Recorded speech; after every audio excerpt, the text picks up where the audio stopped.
Welcome to this DelftStack tutorial video. In today's tutorial, we will learn how to make your Google Chrome faster.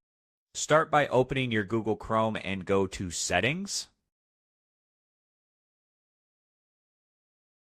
Go to Privacy and Security. I go to Delete Browsing Data. Make sure all the lists are toggled, like browsing history to cookies and other sites, cache image and file and download history, and click on Delete Data. Now, next step is to clear all the extensions. Go to the extensions and go to Manage Extensions.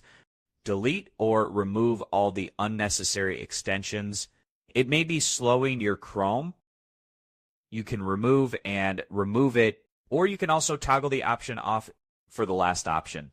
Go to Settings once again and go to About Chrome and make sure your Google Chrome is up to date. Following this step will help Chrome run more smoothly.